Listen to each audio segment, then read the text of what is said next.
It's my pleasure to introduce Peter Attia, someone I've known now for a bunch of years, and we sort of quickly became friends after he invited me to what was at first a bit of an odd kind of like soiree that he organized at, I only later understood the significance, at a steakhouse in Washington, in which he had reserved this room kind of in the basement, darkly lit, and there was stark white plates with just a steak on it. And you'll understand why, just the steak component. But we kept in touch, and then we decided, because of some of the work that we've done on mTOR and rapamycin and his interest in sort of interventions that affect longevity, we decided to go Easter Island, which is where rapamycin was really discovered.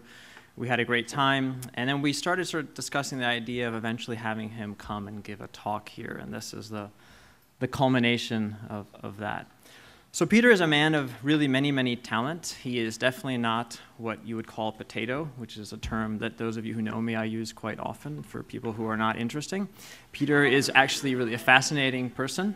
He trained as a physician. He went to Stanford Medical School. He then was a surgery resident at Johns Hopkins. We actually did not overlap there, but I knew a lot of the same characters. He then went into the consulting business world for a little bit of time. And then he started an institute that tried to do something quite fascinating, still trying to do something quite fascinating, is to take a lot of this information that you hear, which is quasi and actually largely anecdotal about the effects of different diets on health or even on medical treatment, and actually try to make it have the rigor that we would expect of real interventions, real drugs, for example, or surgical procedures, to really actually do clinical trials, which otherwise there is actually no economic incentive for anyone to do those because you're not going to be really selling anything. And so he started this institute called NUSI. And more recently, he's been running his own medical practice, where he takes basically all the information that's out there from the scientific and medical literature and tries to apply it in a rational, scientifically rigorous way to his clients, and really to try to intervene in the sort of emergence of chronic diseases. And you'll sort of hear how he thinks about the different types of diseases that impact health and ultimately lifespan. What I really like about Peter is that he does a lot of experimentation. He really is a scientist at heart, and in fact, he did work at NIH for some period of time. And a lot of that experimentation involves only one subject, which tends to be himself. And so he's very often telling me, hey, David, I'm willing to do this if you're willing to take the blood and do something with it. We haven't done that. I have to always keep reminding him that there actually are laws about this, and there are sort of IRB approvals. But hopefully we'll do something like that. This doesn't stop everyone, though. So he's often telling me sort of things he learned, like what's the lowest amount of glucose he can survive on in his blood before he passes out and has to be resuscitated, which he did that experiment, or the maximum amount of G-forces he can take before he passes out when I don't know, was it the Blue Angels or one of those groups that you fly with? So really quite bizarre things. He also is kind of nutty. He'll introduce into conversation things that probably none of us ever think about. Like the other day when we were Easter Island, he said, Amazon no longer sells fuel for my flamethrower, which is a very sort of, flamethrower, fuel, Amazon. None of those are things that any of us typically associate. Anyhow, so Peter's going to give a chalk talk. If you have any questions, please write them down, and we'll have a Q&A session afterwards. But I haven't seen actually this, I don't know how many times you've given a chalk talk, but I haven't seen those type of talks, but otherwise he really gives fascinating talks. And so join me in welcoming Peter to MIT and to the Whitehead. Thank you. Thank you, David.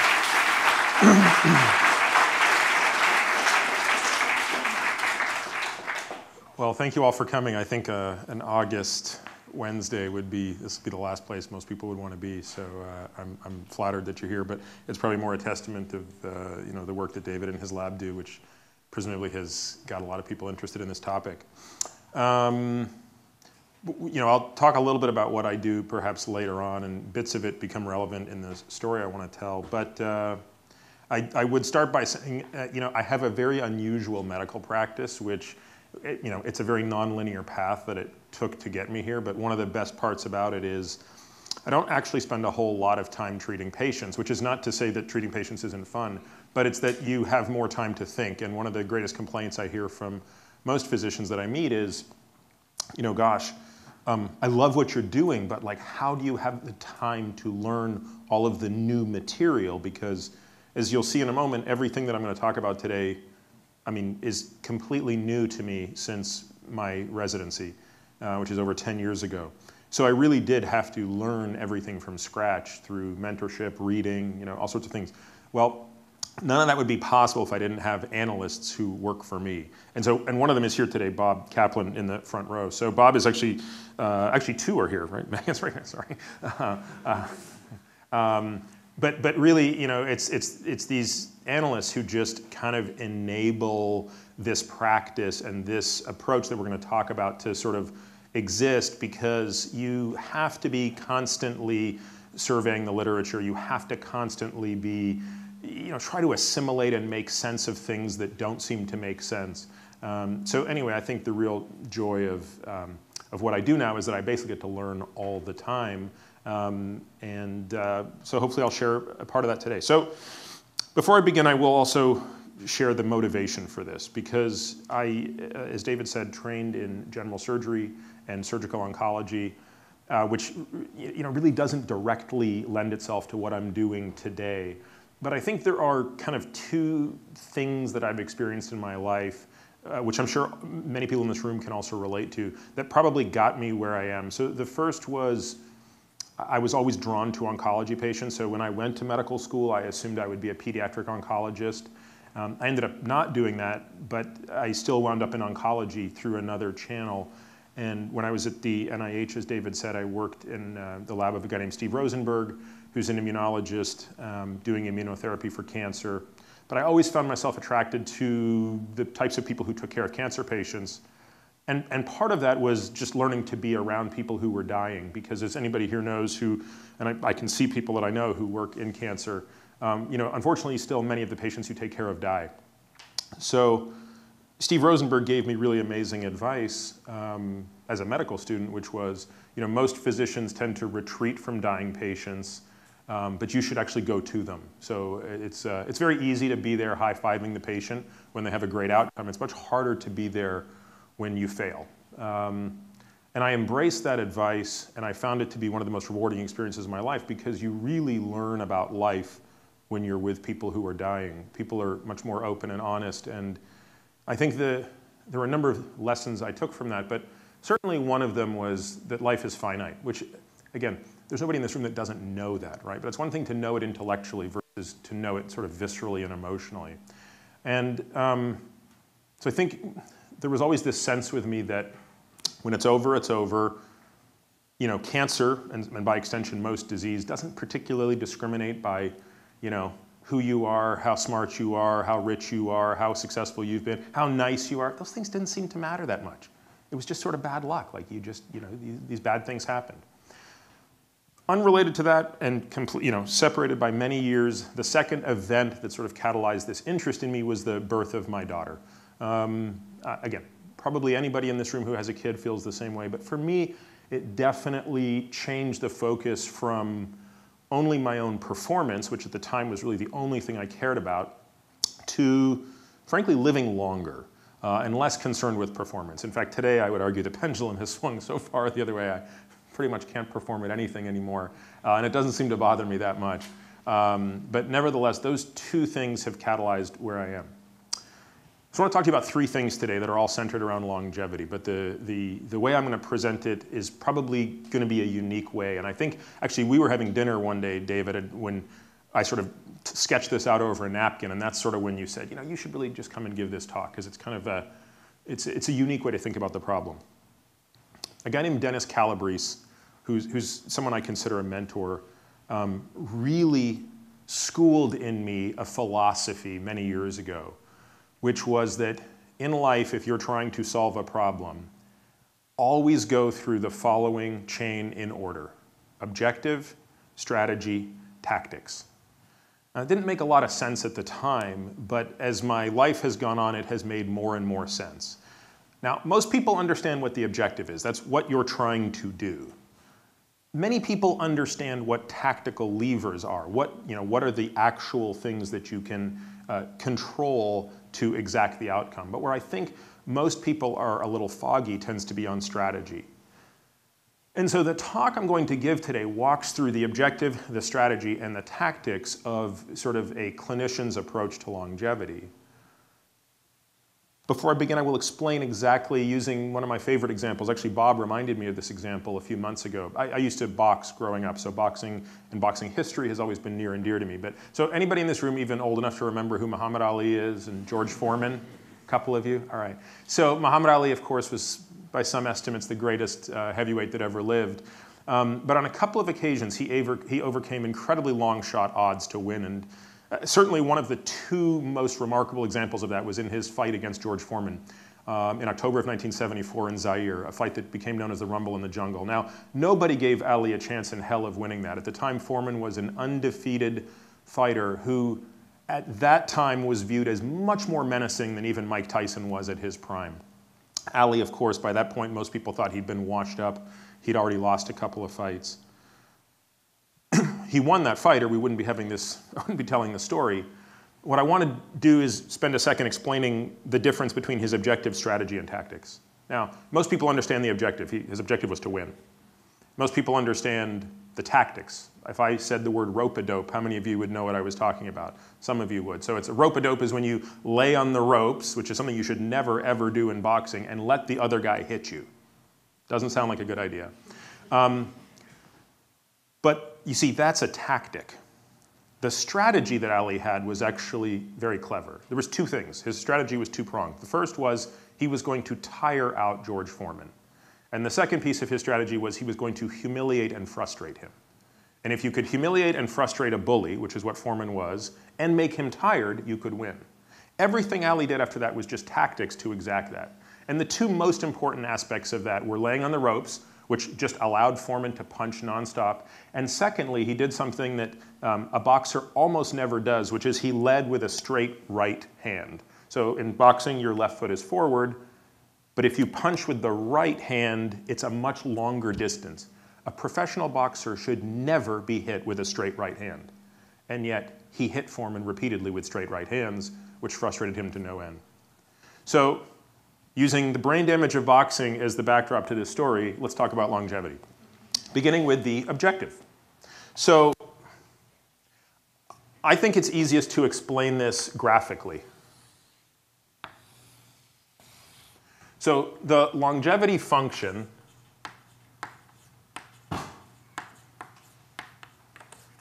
can, I think, be simplified into two components, or two vectors. The first is lifespan. The second is health span.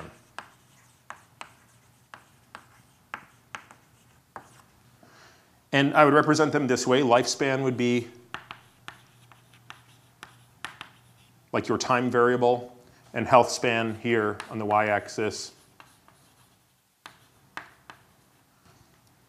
Now this axis sort of makes sense. I think this is intuitively obvious. Obviously, your lifespan ceases when you are no longer alive. So it's a binary issue. But this health span is sort of a sliding component. Now, I think everybody sort of intuitively understands what health span means. It's obviously some representation of quality of life. But I think it is helpful to come up with some definition for it. And I will not represent that this is a universally or globally accepted definition. It is simply my definition, which is to say that it could be easily challenged. But it provides a helpful framework for the way I think about this clinically. So the way I think about it, there are four pieces to health span. Now, the first two really seem to matter with age. The second two probably do to some extent, but not in as much of a physiologic way as the first two. So the first one is the mind, which for you know, at the risk of sounding a little too touchy-feely, what I really mean by that is cognition. So let's really put in parentheses cognition. And what do I mean by cognition? There are really three elements that go into cognition that we can measure objectively and presumably track over time. So the first is executive function. The second is processing speed. And the third is short-term memory. Now, I suspect everybody in this room knows what each of those are, but you may also or may not be aware that these are sort of some of the things that tend to go away in neurodegenerative disease. You know, it typically starts with a reduction in short-term memory. I think everybody understands what that means, your ability to recall something after a really short time. Processing speed, of course, I think most people acknowledge that, yeah, that kind of gets a little, your CPU, your ability to do a calculation or look at data and make an inference quickly, that tends to slow over time. But I think for most people, executive function is the thing that they hold most dear. And obviously, that's the thing that when it really goes away in later stages of dementia becomes an enormous source of morbidity. The second component of health span is the body. And again, as I alluded to earlier, this isn't really about performance. So it's not how fast you can run the 100-yard dash or how many pull-ups you can do. It's going to be more a function of three other sort of features. The first is the maintenance of muscle mass. And I'm going to hope to convince you by the end of this talk that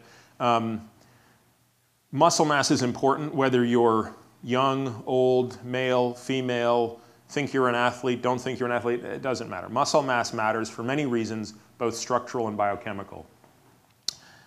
The second element is functional movement.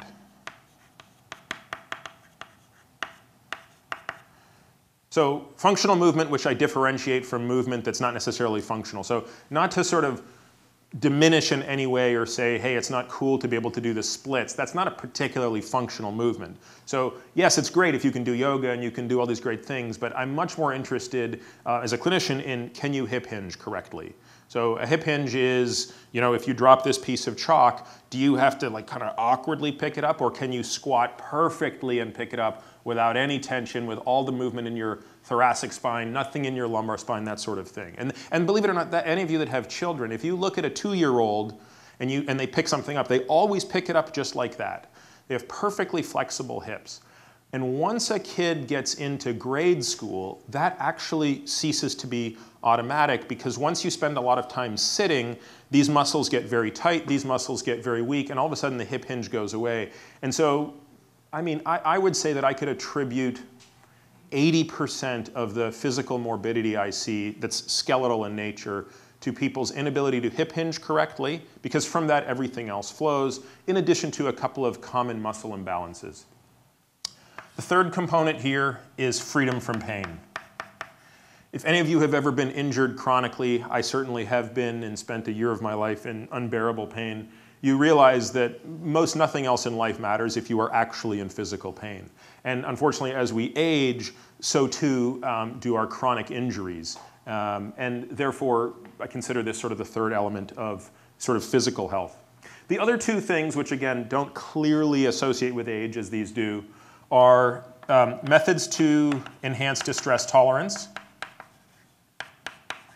So distress tolerance is a set of tools that you have at your disposal to cope with pain that is either physical or emotional, that is either chronic or acute in nature. So that can be anything from you're stuck in traffic all the time because you live in Boston and it's annoying. That's a source of kind of acute emotional pain. And so, there's some people for whom that just doesn't bother them, and there's others for whom that's a great source of distress. And then at the other end of the spectrum, it can be something much more significant. But people have vastly different capacities to cope with distress. And there are some people who have very little distress tolerance and everything just annoys them. And there are others that have an enormous buffer of distress tolerance. And those same insults become much less distressful. So the question is, do you have a bigger buffer?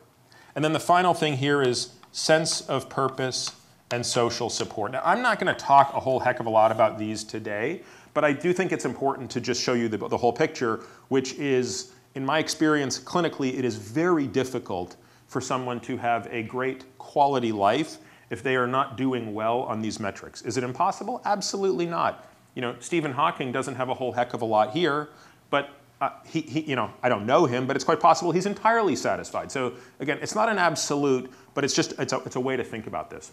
So what does the longevity curve look like? So for the average person in this country, it looks about like this. At about the age of 80, it's going to cross there.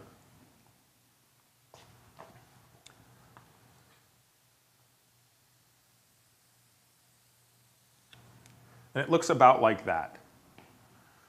So what are the features of this curve that we want to change? Again, speaking about what is the objective is to change 3 features of this curve. So first, let's look at a couple of its characteristics. So sort of peaks around 40.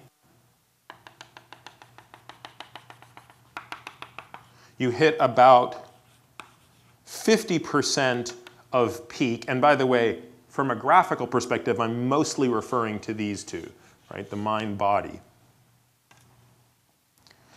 And then you're going to get the last 50% decline in about the last decade.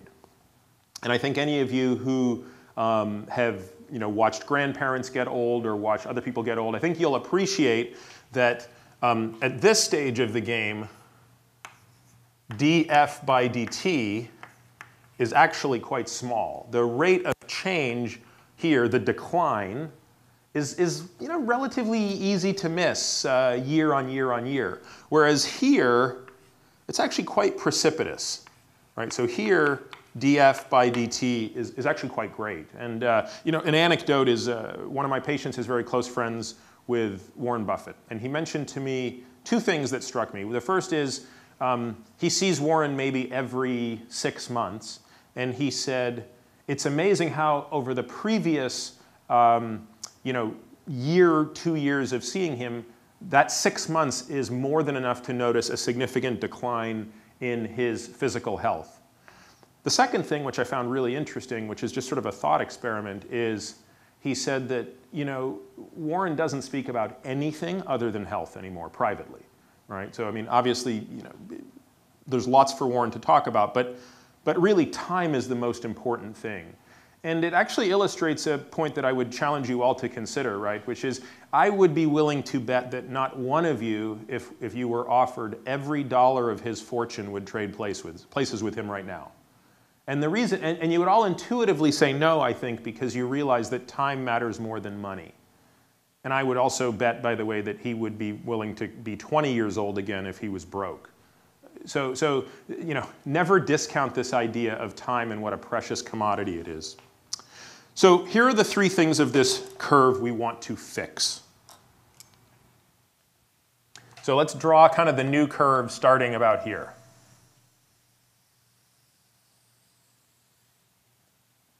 So this curve has 3 things about it that now become the objective of longevity. The first is we want to drive more lifespan. Now, a lot of people don't initially care that much about this. A lot of people, I think, and understandably say, look, I just want to live better. I don't care if I live any longer. And that's fine. My view is you can have both. And time is optionality. So nothing I'm going to talk about today fits in the category of what I describe as step function improvements in human longevity. This is all a very incremental, piecemeal strategy to reverse engineering this. But every additional year you buy here does potentially open up the door for some of these step function changes. Can you reprogram progenitor cells? Can you selectively turn off senescent cells? Will perfectly selective rapalogs come along? These sorts of things. The second thing, in addition to actually extending lifespan, is delaying the rate of decline of health span, so slowing the fall. The third thing is compressing the period of morbidity. Again, this becomes a bit of a theoretical exercise. In an ideal world, I'm sure all of us would agree there could be nothing better than having a heart attack in your sleep. Whether it's exactly like that or not, I'm not sure, but I think we would also agree that the current system, which unfortunately is sort of a symptom of what's going on in America, is we exert and spend an unbelievable sum of money and put an unbelievable amount of effort into basically just extending chronic disease. So that's part 1 of the talk. That is the objective. We want to increase the number of years we are alive. We want to delay the rate of decline. And we want to compress the period of morbidity. Okay, so with that, I'm going to mention what the tactics are because time permitting, we can certainly talk about them. I'm guessing that's what most people want to hear about. And as you can guess, I never like to talk about it. But what we're going to talk about is the strategy and then presumably get there. So if this is the objective, the tactics are what you eat, how you exercise, how you sleep, how you manage distress, what drugs you take, what supplements you take, what hormones you take, and your ability to learn and unlearn behaviors. So how do you stop doing harmful behaviors? Those are the only 8 things that I think of that you can pull levers on to make that happen. The reason we're not going to go and talk about what to eat and how to exercise and all those things, unless we get the time to do so, is because there is no way of tying that to that without what I hope to explain to you and convince you of is a reasonable strategic lattice or framework through which to think about it. So the question is why? Why do I need to even have this part of the discussion? If this were a talk on treatment of patients with HIV, I wouldn't really have to get into the strategy. I'd say there's a condition where the HIV virus attacks the CD4 cell, and in time you don't have enough CD4 cells. You know, once they fall below a certain level, you have AIDS and you will succumb to an opportunistic infection. So the objective is to either prevent the transmission of HIV and or prevent the progression to AIDS. And then we'd go straight to the tactics discussion, which would be this cocktail, this drug, this drug. It's basically some combination of highly active antiretroviral therapy. No strategy needed. Why? Okay, same thing is true. Person comes into an ER with chest pain, and the blood tests show that they're in the midst of having an active heart attack, and their blood pressure becomes unstable. That's the problem. What's the objective? The objective is to reverse that condition and prevent the patient from dying. Do we need a strategic discussion on what to do? Nope. Any cardiologist knows the answer to that question. There's no thinking involved. Go straight to the cath lab and you know what you need to do. Why do we again get to skip strategy on that example? As you can imagine, I could give you many examples where strategy becomes irrelevant in medicine. But unfortunately, all of those scenarios have something in common, which is the questions that were asked to figure out what the interventions were, what the tactics were amenable to a type of experiment, a type of randomized controlled trial that could be done with humans using hard endpoints to measure outcomes we cared about. So again, whether it's that example, whether it's what's the optimal treatment for peptic ulcer disease, I mean, all of these things are the success stories of medicine because they fit these criteria. There are 5 criteria, which I won't get into, that have to be necessary for the current engine of clinical science to solve problems. Unfortunately, this problem fails on all 5 metrics, right? Can we take 100,000 children, randomize them to multiple different lifestyle intervention groups and follow them for the duration of their lives to figure out? No, of course not, right? So I don't even need to walk you through this. I think it's intuitive that we will never get a direct, unambiguous, experimental answer to this question. And it is exactly for that reason that we need a strategy against which we can evaluate every possible indirect piece of evidence. So the strategy has 3 legs. The first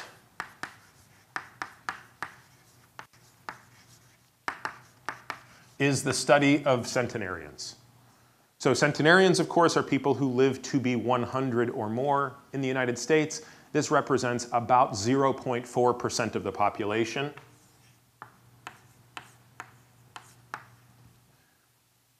And what do we know about them? So we know a lot about them, but I'm going to sort of extract things that might not be the most obvious things you'd think of. So let's start with the obvious. There's a saying in longevity that the single most important thing you should do to live longer is choose the right parents. And of course, the implication is that longevity is highly hereditary, which of course it is, right? I think most people know this.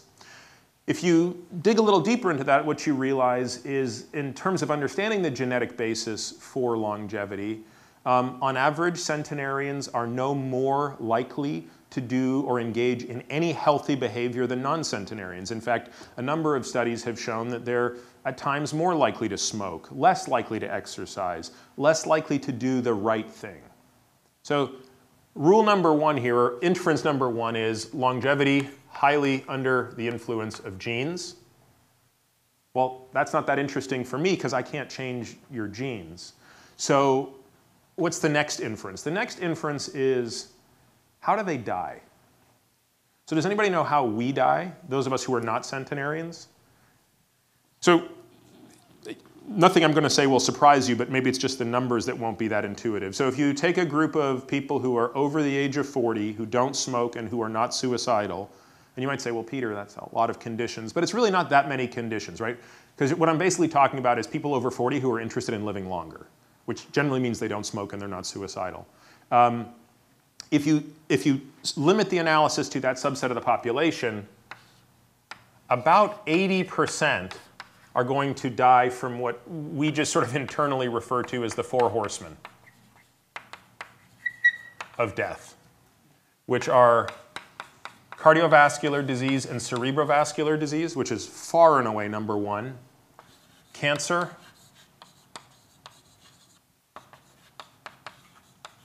neurodegenerative disease, which of course Alzheimer's disease is the most prevalent within that bucket, but there are many others, and accidental death. Accidental death, of course, can be divided many more ways, but 80% of accidental deaths fit into three categories. Number one is automotive. Number two is accidental poisoning. And by accidental poisoning, it sounds crazy, right? No, meaning like, you took too much Tylenol, but not because you're trying to kill yourself sort of thing, or you drank too much, but not because you meant to. And then the third one, of course, is falling, which for most people in this room, probably completely irrelevant. Most of us in this room, our greatest risk of accidental death is automotive by far. But as you get older, once you're into the 8th decade of life, falling becomes an enormous cause of mortality. It might actually be the 4th or 5th leading cause of death. So if this is the way that kind of quote unquote the average person dies, the next question is, how do centenarians die? Because if the answer is centenarians all die here, I would feel a lot less confident about my inferences. Because it would be like, well, they've got some magic genes, their genes protect them forever, and it's just a matter of time until they, get hit by a bus. But that turns out to not be true. In fact, JAMA published these data about a year ago, which was a look back at mortality of centenarians across some of the largest series. And it found that centenarians kind of die the same way, with a couple of exceptions. Heart disease goes up quite a bit. Cancer goes down. Neurodegeneration is about the same. And in here you stick in pneumonia.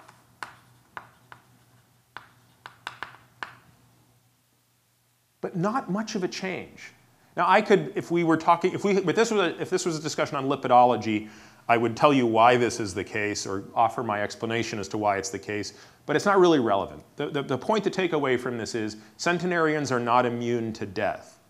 The difference is they get these chronic conditions later than non-centenarians. And so work out of Albert Einstein, which there's a group there that studies this problem significantly.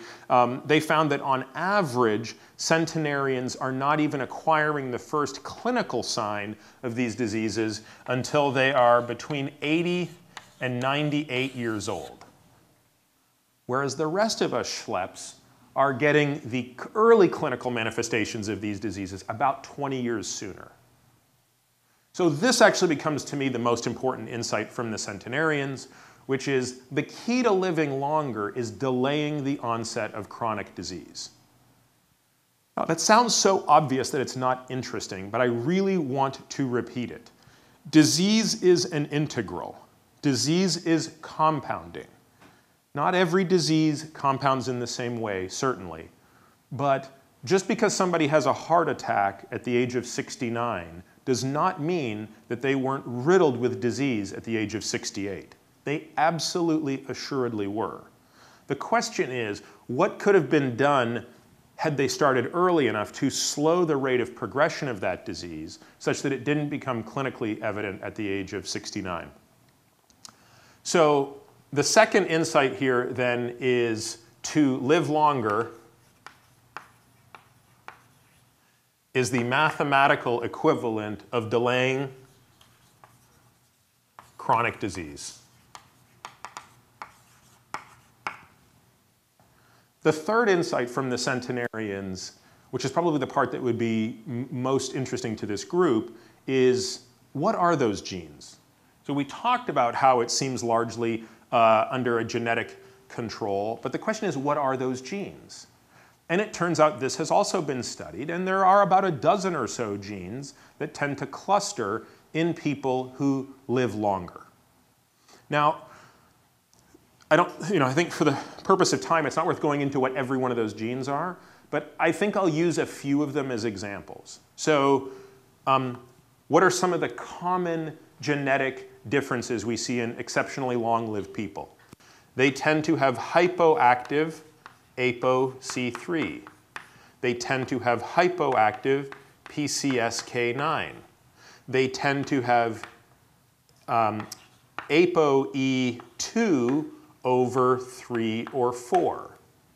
They tend to have less GHR. They tend to have lower IGF-1. And if you list all of these things out, with the exception, I think, of one of the thyroid mutations, is the only one that I don't really see a clear relationship to chronic disease for, every one of these gets tied back to one of those. So in other words, what's really interesting is think about what is the phenotype of someone that has this genotype. Right? The phenotype is what's interesting because maybe there's a chance we can mimic the phenotype even if we don't have the gene. So those with low ApoC3 or hypoactive ApoC3, it's never that you're absent these genes, they tend to have lower triglycerides and lower ApoB. ApoB, of course, being sort of one of the three most important things that you would want to understand to assess cardiovascular disease risk.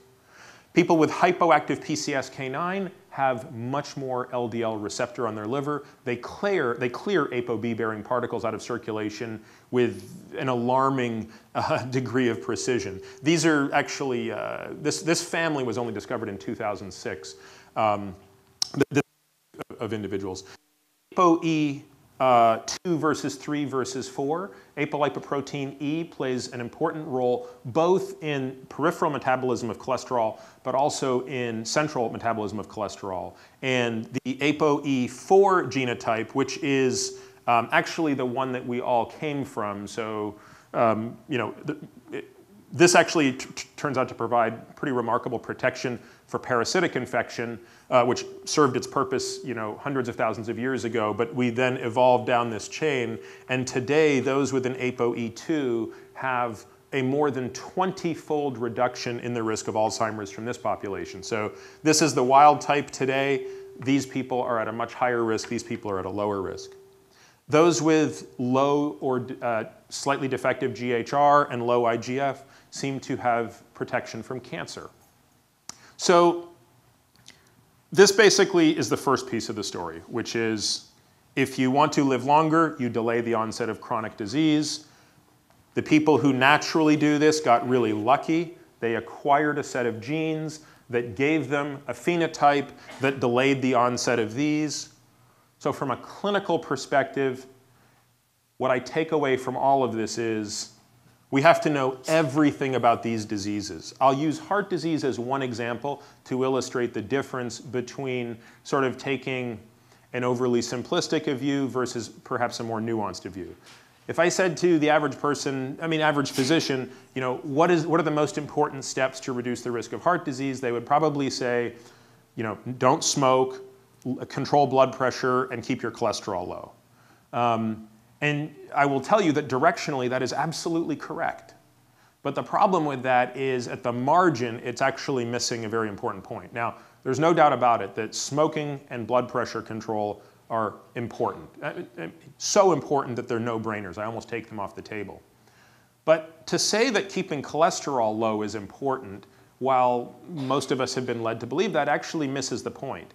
Atherosclerosis is not a cholesterol disorder, it's a lipoprotein inflammatory disorder. In fact, really the three most important things that we ought to be thinking about for cardiovascular disease are how to control lipoproteins, inflammation, and endothelial function.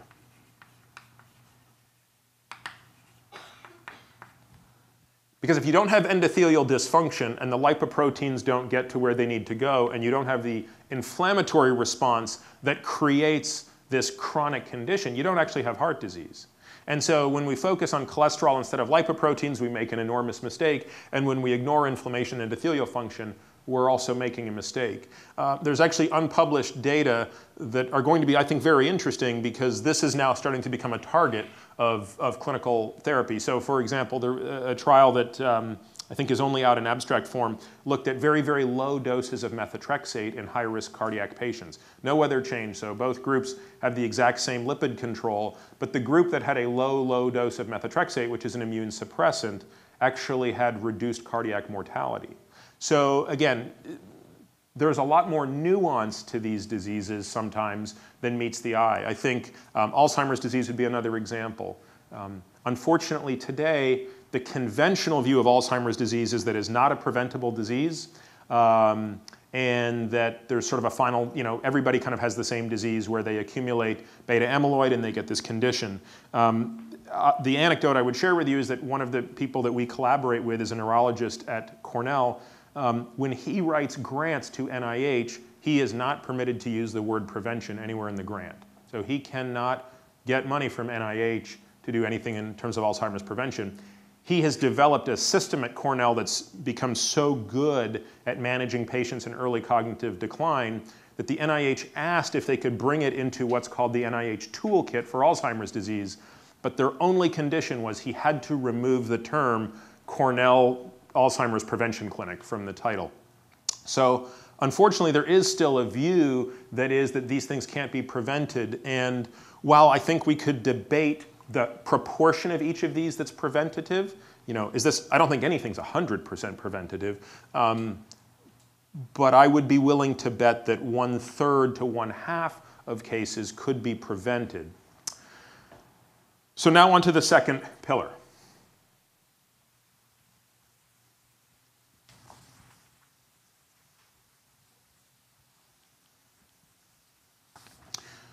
So the nice thing about centenarians is that they're humans.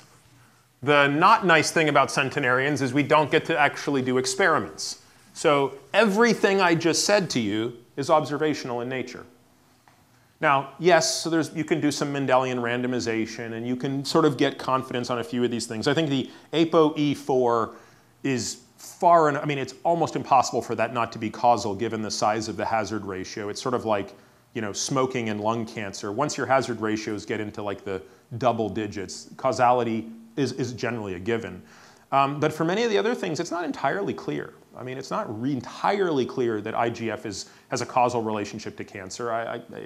It certainly seems like it could be, and maybe in certain cancers more than others, but it's complicated. In fact, to really make these inferences, you have to be able to do an experiment. And to do an experiment, you have to give something up. So in order to get something, you got to give something up. So in order to get the luxury of being able to actually do science, you got to give up the species of interest. So the second sort of pillar in my mind of how I think about this problem is the non-human literature.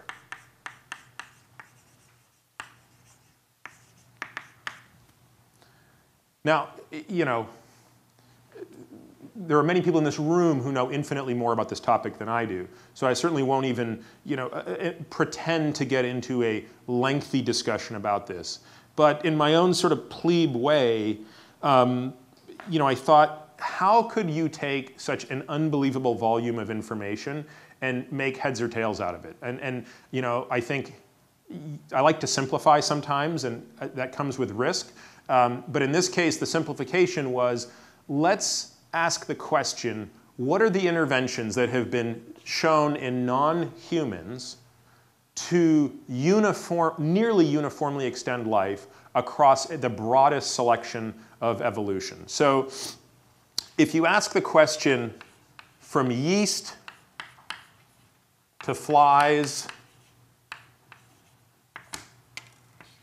to worms to mammals, are there any interventions that seem to consistently work? The idea being, if this was about 1 billion years here, something that only works here but doesn't work anywhere else just seems less interesting as part of a lattice that we're going to use to evaluate interventions when it comes down to trying to ask the question, can any of this be applied to humans? So again, for the sake of time, I'm just going to go to the punchline. The punchline is there are sort of 3 things that kind of jump out from this body of science. The first is that some combination of CR and DR seems to matter. So I'm guessing everybody in the room knows what that means, but so CR is caloric restriction, DR is dietary restriction. What's the difference? The way we're going to use these is caloric restriction says you are consuming fewer calories than your metabolic rate and activity level would otherwise dictate. So, if an animal would normally need, 200 calories a day, you would maybe put it on 60 or 70% of that, in many cases for its entire life.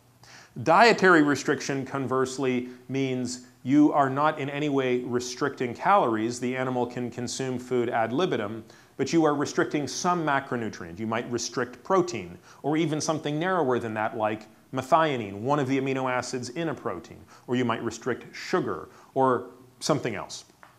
So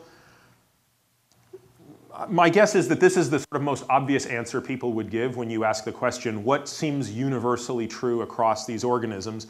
But I will say the answer is not entirely obvious, the relationship between these. And sort of the experiment that I find most interesting in this space is actually the largest and probably the most famous of these, which I'm sure some of you are familiar with, which was the rhesus monkeys experiments at the University of Wisconsin and the NIH. And these were a series of experiments that took place over many years, I believe 18 years, 20 years, done sort of in parallel, not really done in parallel, but also not completely independent in that they were obviously somewhat coordinated.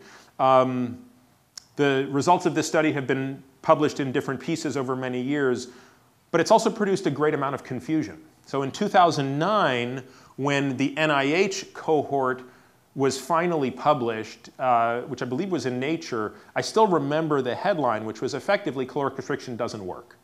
Because in the NIH cohort, the calorically restricted rhesus monkeys did not have a survival advantage over the ad lib animals.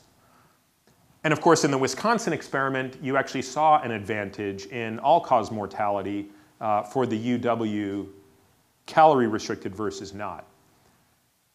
But I'm going to explain to you that I actually think the results of these are consistent and point to a relationship for DR. So very quickly, what happened here, and by the way, I don't know if Bob has it up, but Bob one day wrote up a hilarious analysis of this where he took the monkey food diets because you can read in the methods everything that the monkeys were eating in these, and he put it in terms of standard American diet food. So he was like, okay, the controls here were eating this many Big Macs and this many fries and this many milkshakes, and these guys were doing this. And so it makes it very clear what was going on. In a nutshell, it was the following. The NIH monkeys were consuming a diet that somewhat resembled their normal diet. Now, it didn't because it was high in a bunch of weird stuff, but it was sort of an attempt at real monkey food. And importantly, it was very low in sucrose. It was only 3% sucrose. So not that, because obviously wild-type monkeys wouldn't have any sucrose in their diet. And in this experiment, the controls ate ad lib, and there's another nuance to this I won't get into, and the treatment group ate, I believe, 60% of that. And if you look at the Kaplan-Meier curves, the calorie-restricted monkeys did not live longer. And in fact, some of the mortality benefits that they had with certain chronic diseases were offset by other types of conditions. So non-chronic disease death. In the Wisconsin experiment, it was something different. They used a liquid formula to feed the monkeys. And it turned out, and I actually spoke to one of the people who was involved in that study, and he kind of explained to me how the history of this went. They couldn't get the monkeys to drink this formula. It just didn't taste that good. It was kind of gross. So the only way they could get the monkeys to drink it was they had to put a lot of sucrose in it. So the formula was 25% sucrose. So, I mean, that's like shockingly sweet. But now the monkeys would drink it. So in the Wisconsin experiment, you had, you know, sort of absolute complete crap food versus, you know, 70%. So 100% crap versus 70% crap. And lo and behold, there was a survival advantage here. These Kaplan-Meier curves spread. And so my interpretation of this is not that calorie restriction didn't work. It's that calorie restriction didn't seem to matter as much when the diet wasn't so bad. But the worse the diet, the more benefit you might get from actually eating less of that diet.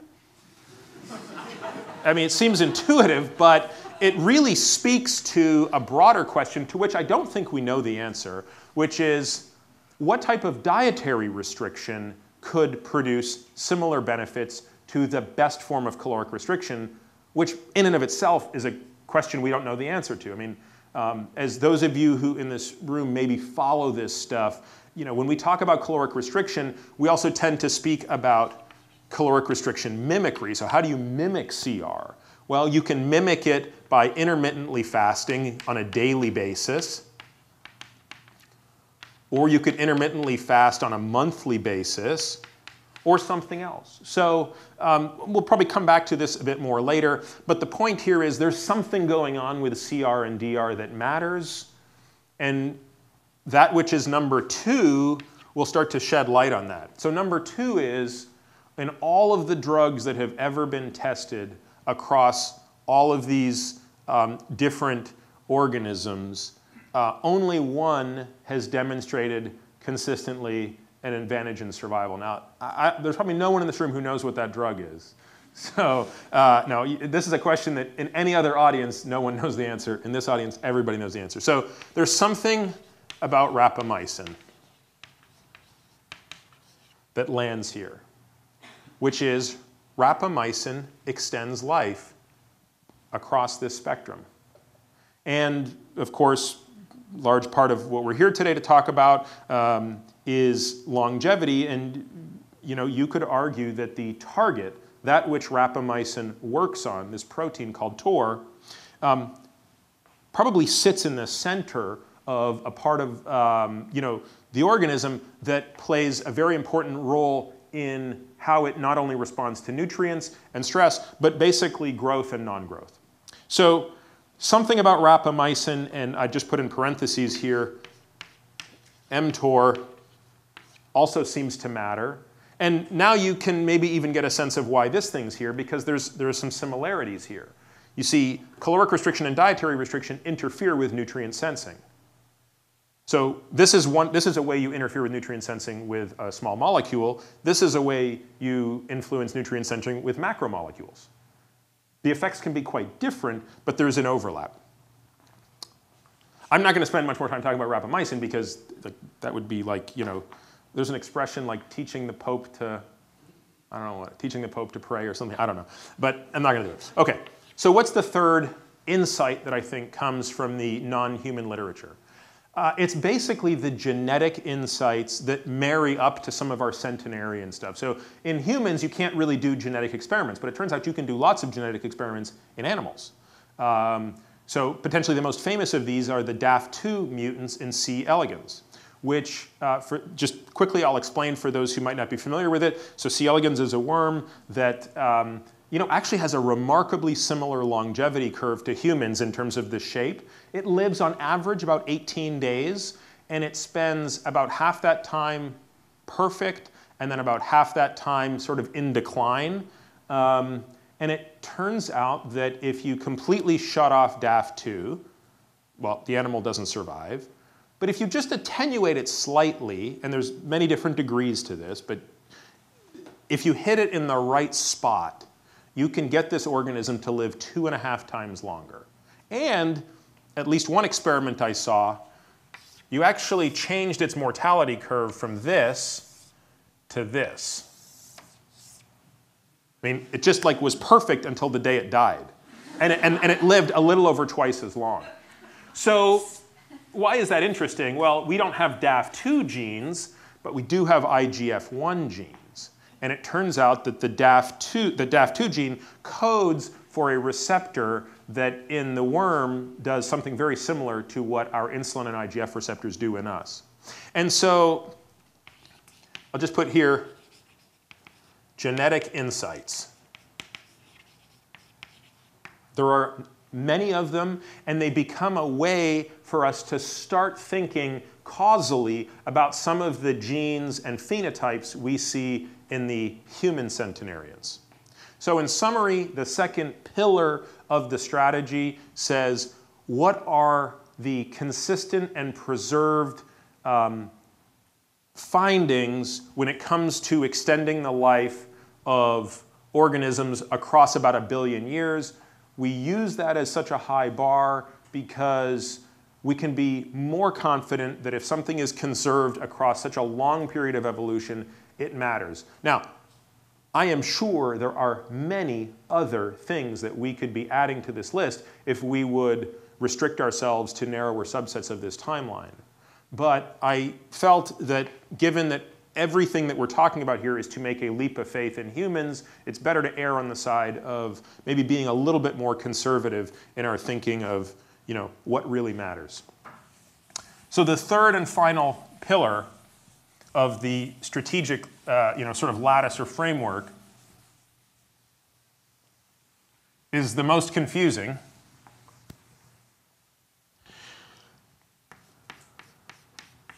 And it's the molecular insights.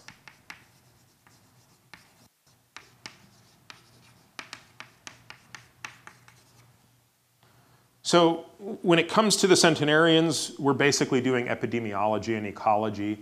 The advantage we have is we get to look at the species of interest. The disadvantage we have is we don't get to do any experiments. When we do experiments in animals, we get to control variables and we get to infer cause and effect. We just don't get to do it in humans. But both of these things, in particular, that second point, lead to a lot of the type of work that's done right here, which is from that understanding of CR and DR and rapamycin comes a whole series of insights. But the most important of these would be the role of nutrient sensing,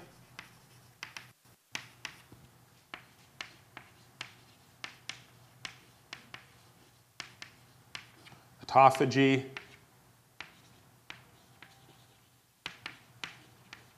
senescence,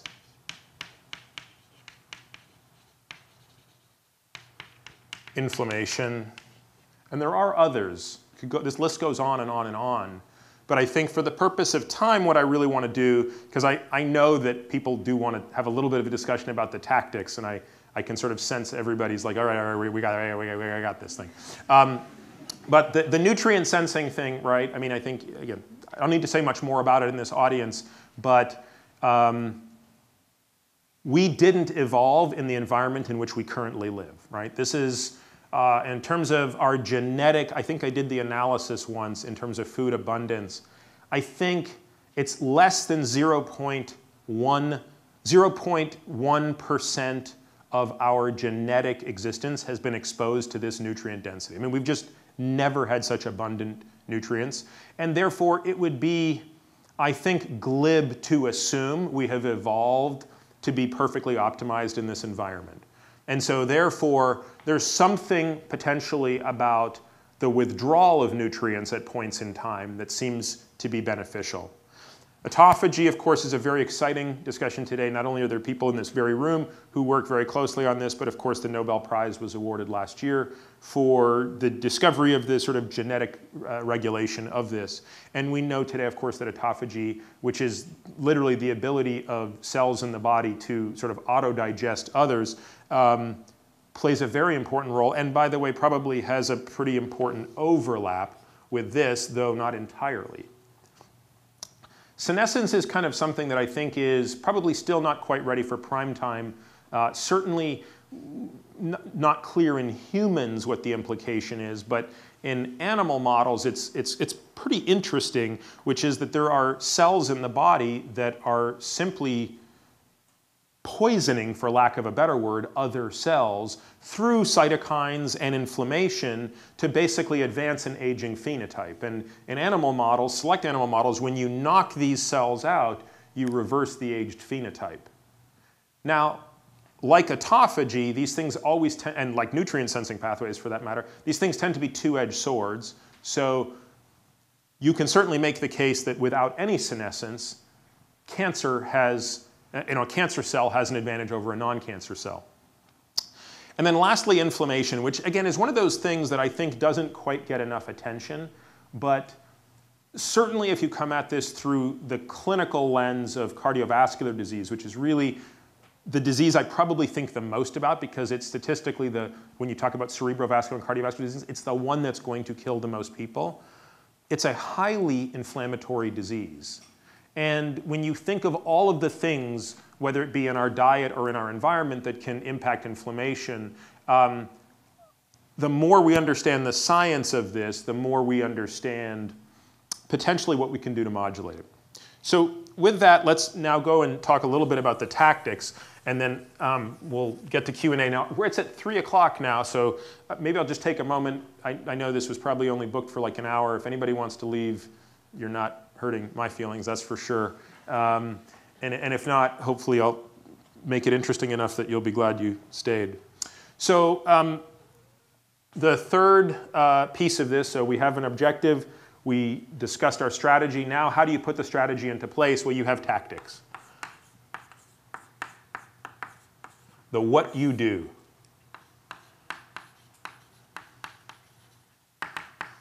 So nutritional biochemistry, exercise physiology, sleep physiology, techniques for distress tolerance. And I think from the standpoint of time, I'm not even going to get into the other four. I don't think I'm going to get into endocrine, supplements, drugs, and harmful behaviors.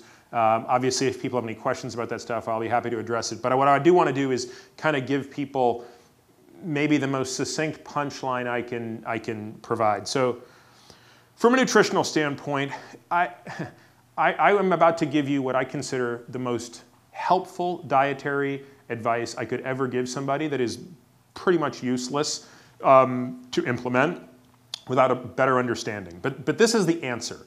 The answer is you should optimize your nutrition such that you consume your carbohydrate consumption is such that your average glucose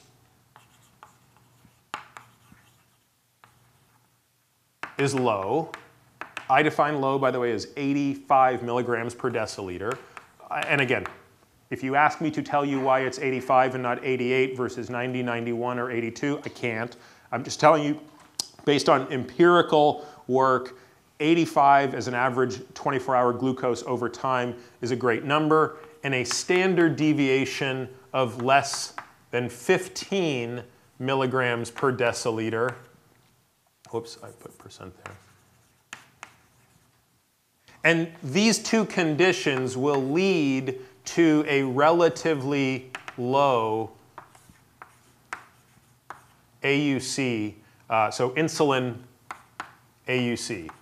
So we can't do this outside of a hospital, but in an ideal world, what I'd love to do with every patient is put a central line in them and sample their insulin level every 30 to 60 minutes, and at the end of every day, have the integral function, which would look like this, right? So it's insulin by time, dt, 0 to 24 hours, and that gives you a number. And that number should be minimized. So that's really the objective here, is to min that function. We can't do it. Insulin is far too complicated. You can't measure insulin in a point-of-care device.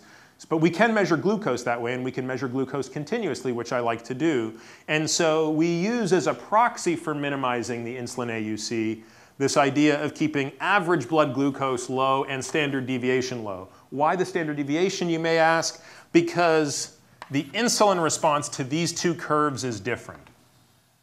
That glucose curve versus this glucose curve will have the same average glucose, but a very different insulin response. And so what we're really looking for is perfect glucose homeostasis.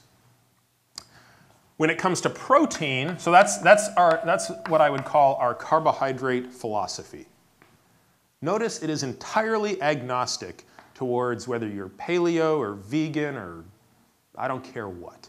I mean, I view myself, and I know I get sort of put in a bucket of being like a keto guy or this guy or that guy. I mean, I sort of reject all of that stuff out of hand. I find it quite frustrating. I mean, really, you have to be, I think, it's a difficult thing to say because it sounds crazy. You have to be unemotional with respect to food.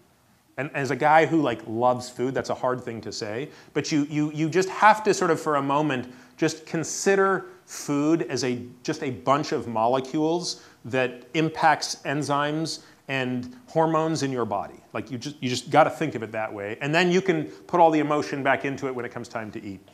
With protein, the approach is going to be a barely positive nitrogen balance. So nitrogen balance, the way we would measure this clinically in the hospital, which we used to do all the time in patients who are in an ICU, is you actually do a metabolic tent and you collect their urine and you're basically knowing how much protein and amino acid you put in and how much nitrogen comes out. And for patients who are burn victims, for example, we want to make these people so so anabolic because they're naturally so catabolic that we titrate their amino acid input to make them have such a high positive nitrogen balance. But the problem is, as many of you know, excess amino acids, while we used to think of them as quite metabolically benign, because unlike fat and carbohydrates, you don't really store protein, so it seems like a free meal because the urea just comes out in your urine. It turns out that view that I think was sort of the view 20 years ago probably isn't the case. It might be that excess amino acids, beyond what are necessary to maintain homeostasis or maintain the state of muscular sort of congruence, might actually lead to problems, right? So these amino acids play a very important role in these nutrient sensing pathways, and a number of them in particular may have been already implicated in disease progression. So do we want to be at the other end of the spectrum? Do we want to be in a protein wasted state? No, we don't, because again, I hope to convince you that exercise matters, and if you recall back to what I said about body, maintenance of muscle mass matters. So there's a fine balance between how much protein do you need to maintain muscle mass versus what is too much where it starts to become harmful. For the sake of time, I'm not really going to get into fat, other than to say at a caloric level, it ends up being the balance after this and this are adjusted for. So just as I go back to the Muhammad Ali example, Muhammad Ali had an objective, a strategy, and a tactics. If you put me in the ring and I tried those same tactics, I wouldn't win. So that's why I can't just give you a prescription. I can't say eat this many grams of carbohydrates. What I can say is you eat as many grams of carbohydrates as you can tolerate to do this. And for some people, that's a lot of carbohydrates. And for some people, it's not a lot of carbohydrates. And so this number and this number end up being highly dependent on the individual, on how much they exercise, as I'll explain in a moment, how well they sleep, how well they manage distress. All of these things feed into this, but it effectively becomes a function of fuel partitioning. How well you partition fuel, which is dependent on certain genetic factors like how much lipoprotein lipase you express on muscle cells versus fat cells, and also a number of things that are related to these other interventions.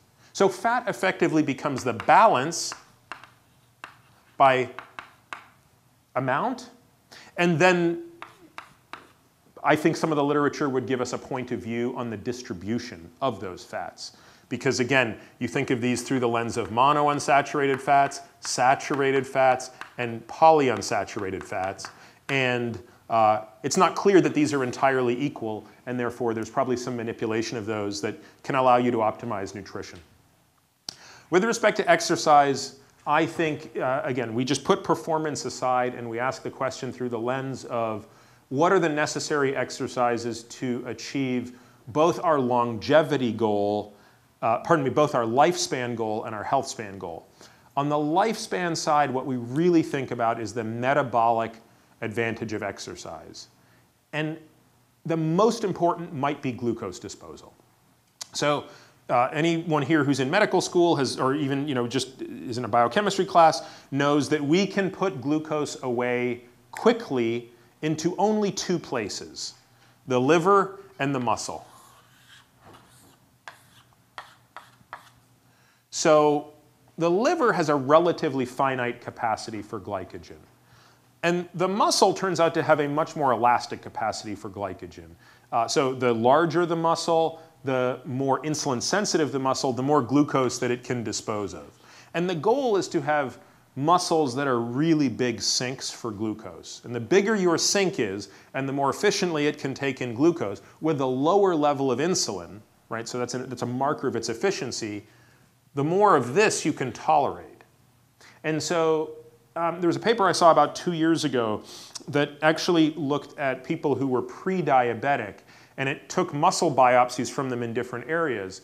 And it showed that the single greatest predictor from this for the development of type 2 diabetes was insulin resistance in the muscles of the lower body, which is not really that surprising. I mean, I do OGTTs, oral glucose tolerance tests, on all of my patients, and I do them with frequent sampling and measuring glucose and C-peptide and free fatty acid and insulin over long time periods. And I can tell you that long before a patient is even remotely diabetic, they have elevated insulin, not necessarily at fasting, but the harbinger is elevated insulin in the presence of normal glucose disposal an hour after a glucose challenge.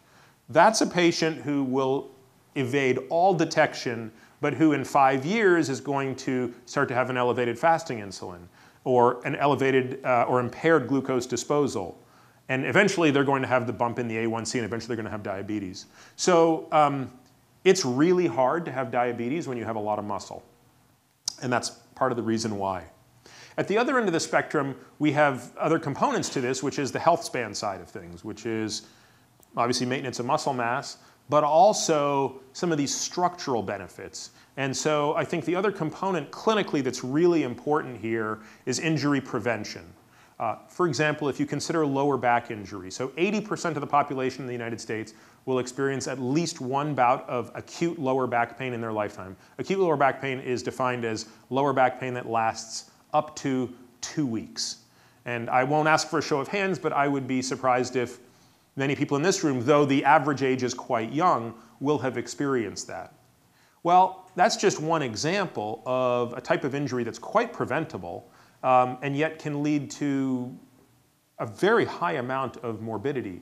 I'm not just talking about sort of a loss in productivity at work, but a spiral that can lead to I exercise less, I sleep less, or I sleep poorly, and then all of these things sort of unfold. So as a general rule, what I explain to patients is if you don't like exercise, I'm sorry. If you only want to make time to do one type of exercise, it needs to be strength training, and it needs to be quite heavy. I tend to divide this into two categories. If you enjoy heavy hip hinge compound joint movements like deadlifts and squats, great. You learn to do those correctly, and they will serve you indefinitely in life. And that includes if you're 90 years old and you can barely see, you will still get tremendous benefit from squatting, deadlifting, rowing, doing these types of movements. Conversely, people who just don't want to learn that or are intimidated by it, there are other protocols that can sort of approach some of the benefits of those things. For example, a protocol pioneered by a guy named Arthur Jones in the 1970s, which is called a super slow protocol. Others have come and made it much better.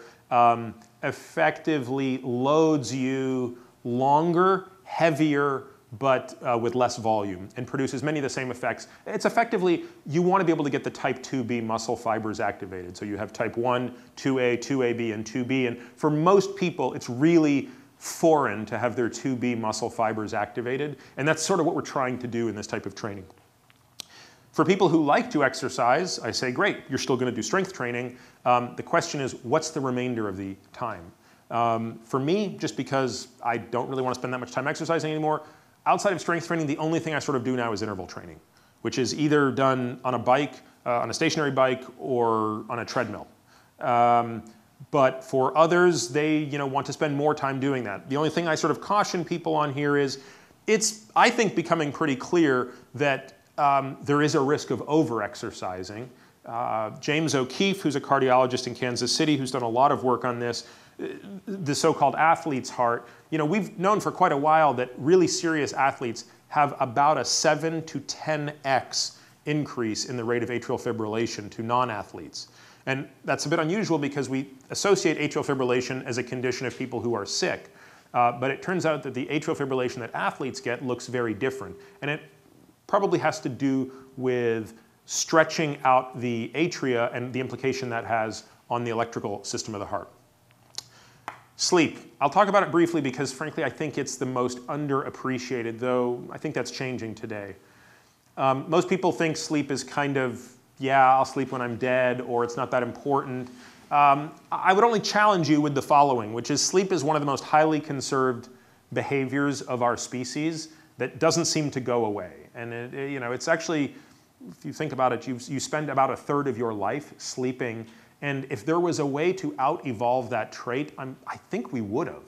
And it's interesting that we haven't, given that it takes you out of the game and it can potentially be dangerous. So there's actually some interesting, albeit small, experimental literature on sleep. The first thing that I realized about sleep was after residency, when I realized that after 5 years of averaging probably 3.5 to 4 hours of sleep a night, two things immediately changed once I started sleeping 6 hours a night, which, by the way, still wasn't perfect, but that was sort of the next evolution.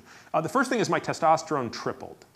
So when I finished residency, my testosterone was 220, my total testosterone, which is sort of the fifth percentile is 350. So I was, like the second percentile of testosterone. I was like a 13-year-old girl or something.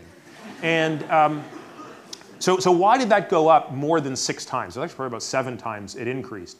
And part of that probably has to do with certain things that the brain is able to do during slow wave sleep. So sleep is divided into alpha wave, delta wave, theta wave, and then you have a couple of these spindles that show up on EEG. But in particular, this delta wave or slow wave sleep, it seems that may be where our pituitary gland actually puts out FSH and LH, or the hormones that tell the body to make testosterone. The second thing I noticed when I started sleeping more was my memory became better. I was able to consolidate memory in a way that I wasn't able to earlier. And I also realized going back that the hippocampus is quite sensitive to sleep disturbances. And the hippocampus, of course, is where we at least begin the consolidation of memory. And so anything that interrupts that is problematic. But it wasn't until 4 years ago that I saw the real benefit of sleep experimentally. An experiment that was done at the University of Chicago took a very small number of subjects, but the experiment was so well done that I'm inclined to think that it would be reproducible, though to my knowledge it hasn't been reproduced. It took a group of healthy volunteers and did euglycemic insulin clamps on them. So that's the gold standard for measuring glucose disposal and insulin resistance. It's a research-only test that's very involved. It's the one David was alluding to that I almost died having done to me because my glucose got so low.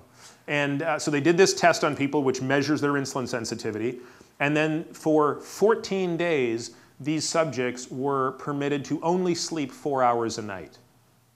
And then they were retested on the euglycemic clamp at the end of 2 weeks. By the way, there had been no other change in how much they were permitted to eat or anything during that intervention. And their euglycemic clamps deteriorated by 50%. So sleep deprivation directly, though the mechanism is unclear, exacerbated effective glucose disposal. And I see this now clinically much more. It's probably always been there, but I think I'm just more cognizant of how much you can improve glucose disposal by correcting sleep. And what's not clear yet is it just the total amount of sleep? Is it particular to a certain phase of sleep? I don't think we know the answer to that yet.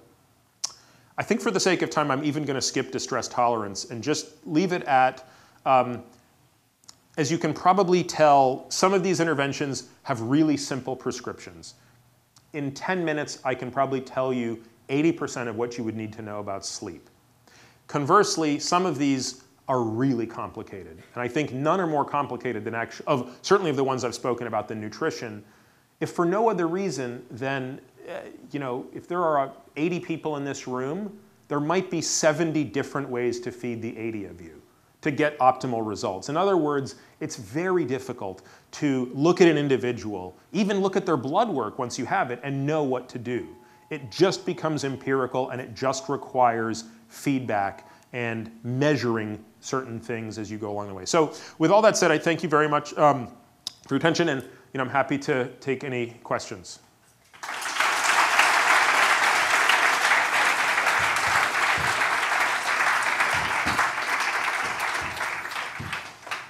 David, do you want to moderate if anyone wants to ask a question?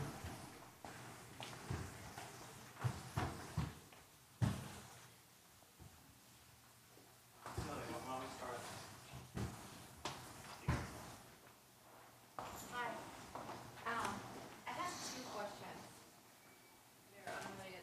But one is when you talk about the study with the monkeys and how they were fed pretty okay at the NIH and they all crap at the UW. If you look at those two groups, is that the one that ate just crap, like crap? Yeah, that's a really good question. So the question was, when I contrasted the NIH Wisconsin experiments, you'll recall the NIH were the monkeys that ate kind of good food, and the Wisconsin ones really ate the sort of crappy food.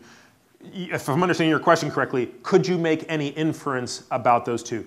The short answer is yes, you could, but you have to be careful because the experiments had a number of other things that, if we could go back in time, they should have been done a bit differently. First of all, they were actually different rhesus monkeys, so it's not apples to apples. Secondly, Bob, I can't remember, one of them started a little bit later in life. They initiated one group about a year or 2 years after the other group by age. The third thing, and this is the one that just chaps my ass. In one of the groups, the control group was truly ad lib, and in the other, it was fixed portion at what was predicted to be 100%. So all those three things taken together, I think, so when you compare them side by side, it absolutely looks like the NIH monkeys were healthier than the Wisconsin monkeys across the board, but it has to be caveated with everything I just said.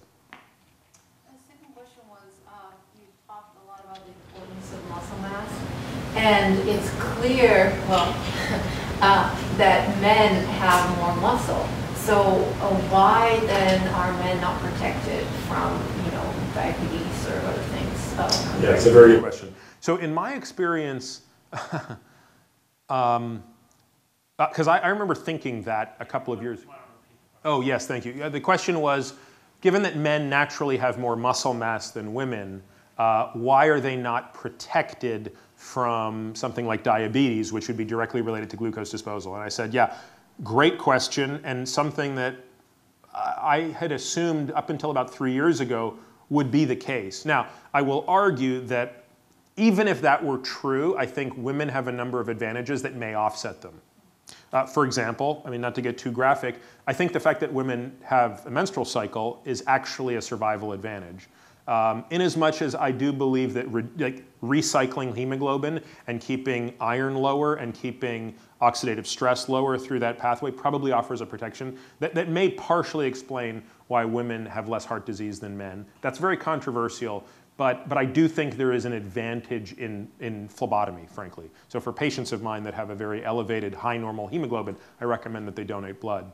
But to your question, it does not appear related just to muscle size. It's probably more a function of muscle efficiency, of which we can use size as a proxy. But I am constantly amazed at relatively small women who are otherwise incredibly fit, who come in and do a glucose tolerance test and crush it.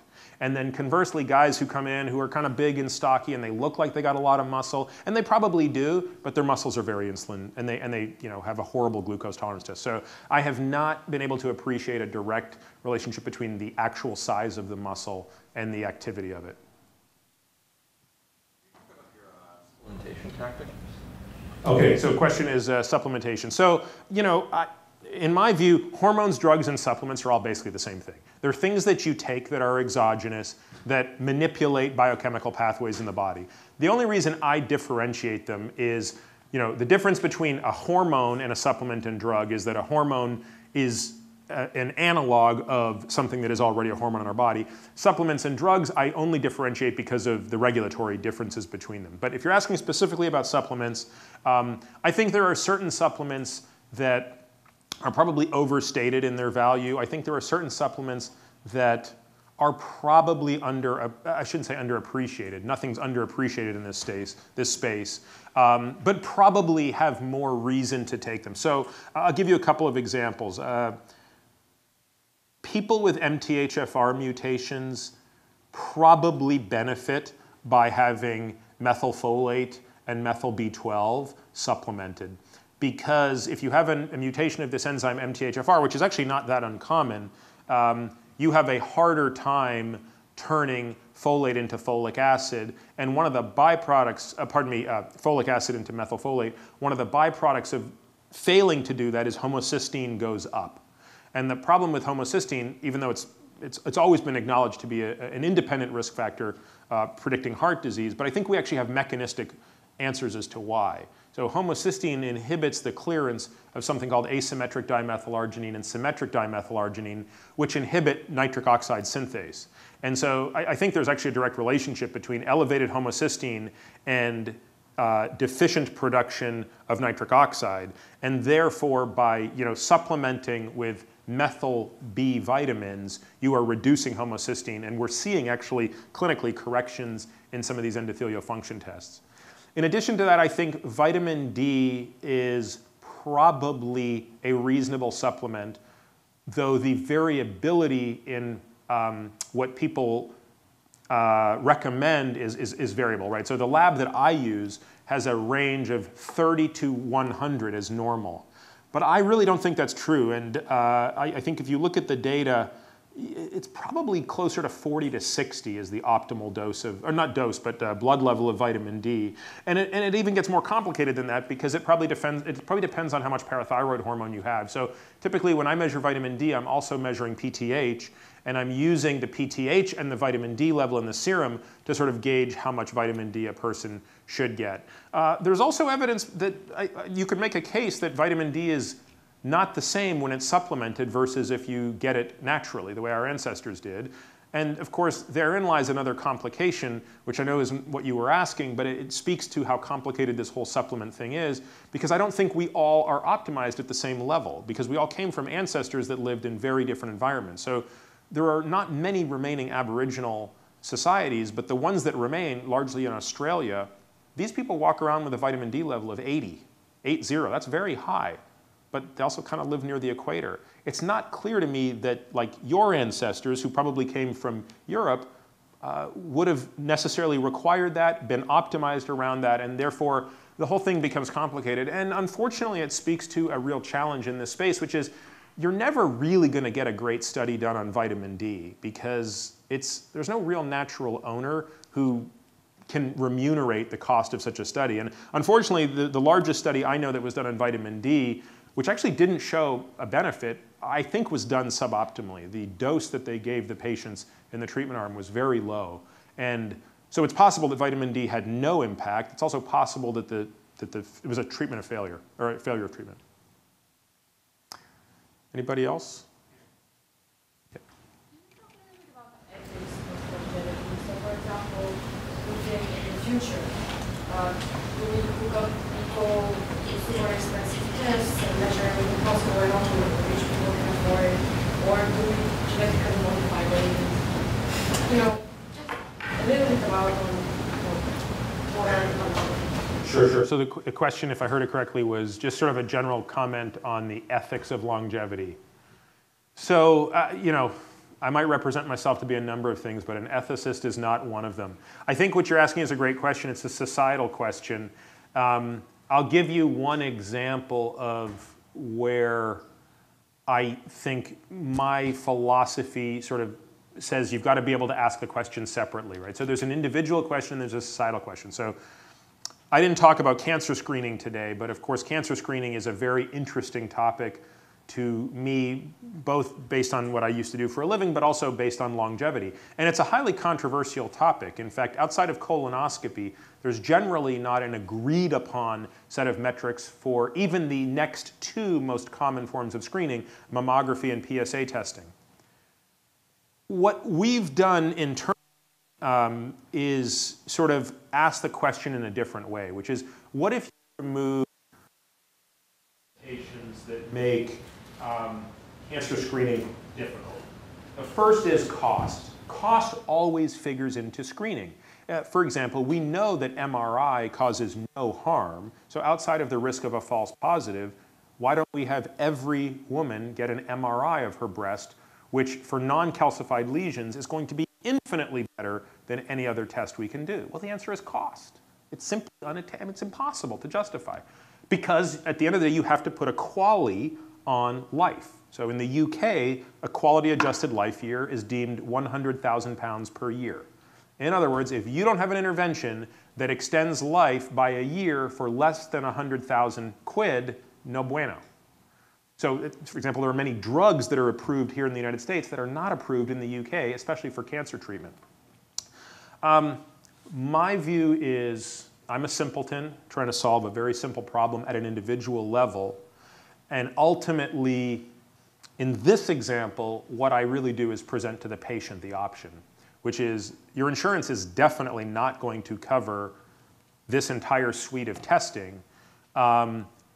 So if you're willing to pay that, and more importantly in my mind is, are you willing to deal with the risk of a false positive? That actually, in cancer screening, becomes, I think, a bigger issue.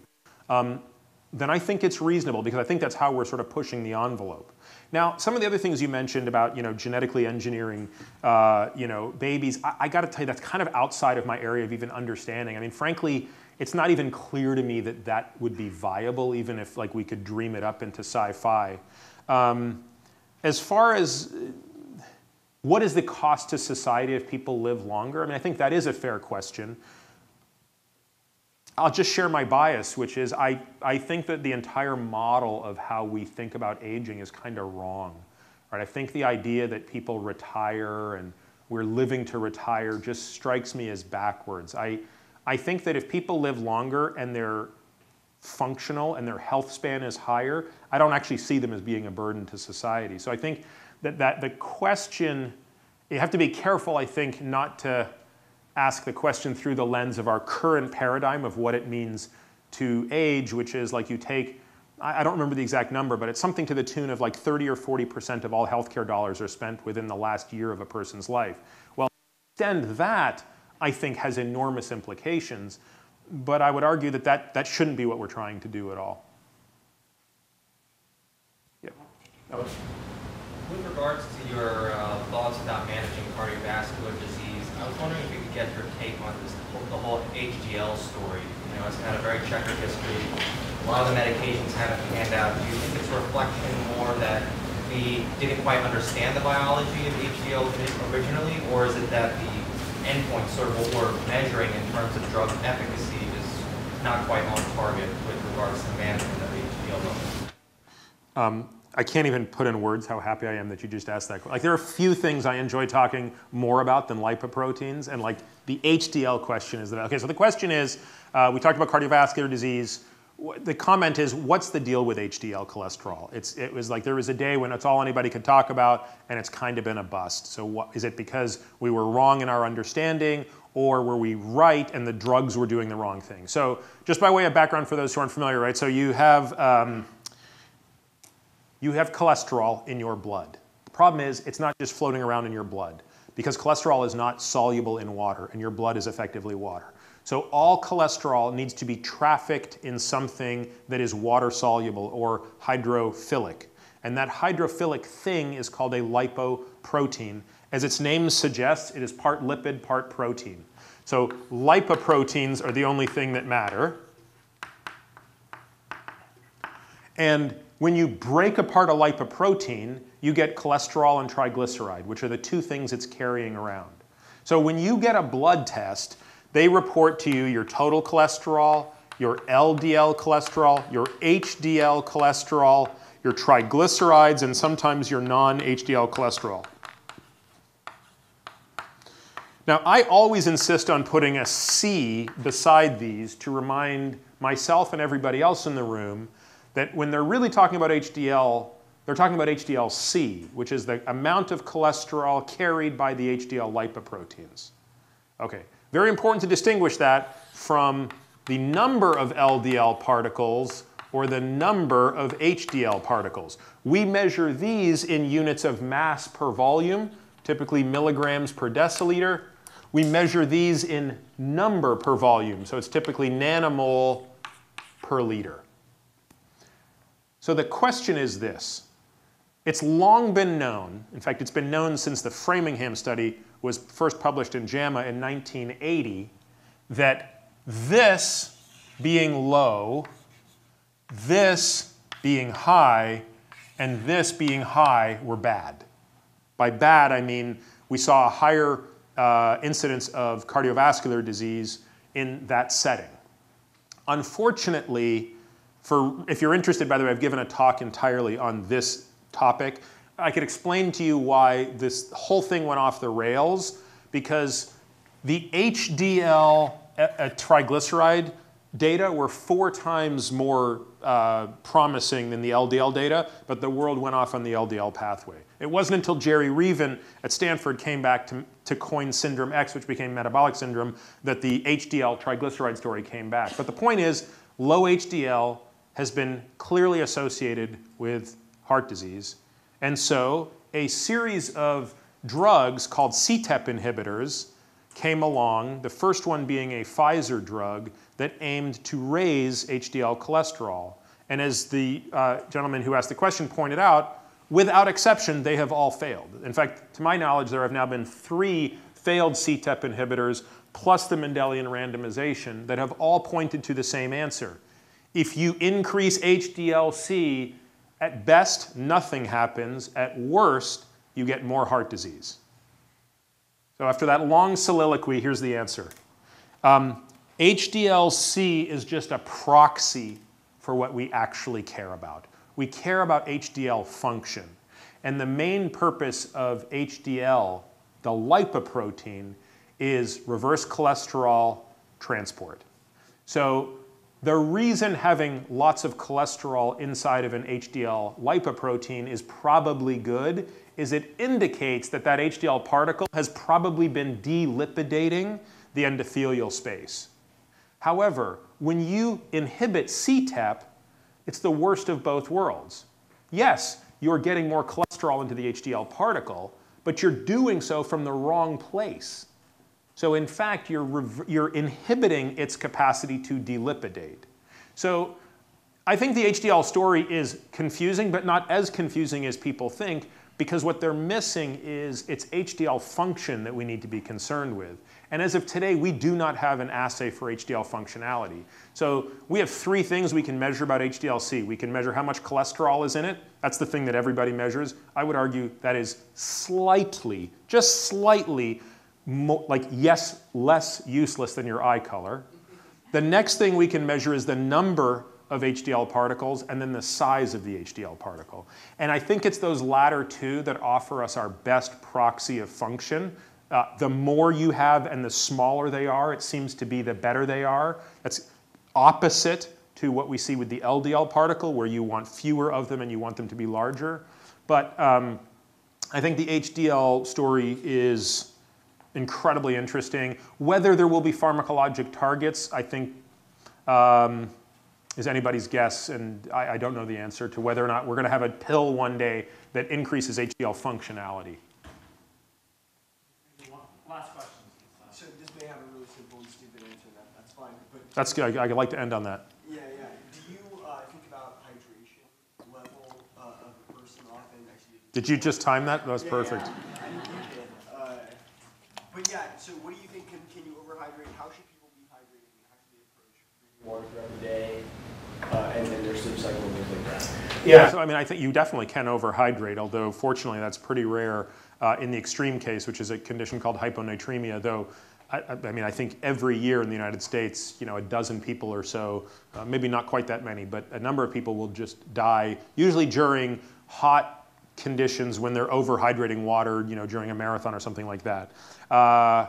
I have to tell you, I'm not really, and I did look into this a lot about 3 years ago. It was really hard for me to even reverse engineer the recommendation that we have 8-ounce cups of water a day. Like I really couldn't figure out why that was the number as opposed to 6, as opposed to 10. In fact, what I came away thinking was it's highly dependent on the individual, not to mention the environment they're in. So, you know, my water requirements in New York are very different from San Diego. I split my time between those two areas, but the relative humidity is completely different. My time outside is completely different. My general rule of thumb is really crude, and it actually stems from my days taking care of patients in a hospital, which was, if you really wanted to be fancy in the ICU, you put a Swan-Ganz catheter in a patient and you wedge their pulmonary artery and you can do all this crazy stuff. If you just want the quick and dirty, you just look at their urine output. And I don't mean look at it in terms of color. I mean, you just quantify the amount of urine output. So as a general rule, like assuming your kidneys work and things like that, you know, urine output actually becomes a reasonable proxy for it. Then there are conditions where people develop kidney stones, and if you do an analysis of the urine and you can demonstrate that it's a type of kidney stone that comes from you know, an electrolyte imbalance versus one that comes from hydration, you can get a step in the right direction. The other thing that was never really clear to me was how much do you discount caffeinated liquids? So in other words, if the adage is 8-ounce glasses of perfectly still water a day, well, like if I have 2 coffees, does that cancel out 2 of my drinks? Is it accretive? Like, I don't know. So if anybody knows the answer to that question and can point me in the direction of the literature, I'd be all game to sort of rediscover it. But I don't know the answer, and I'm sorry.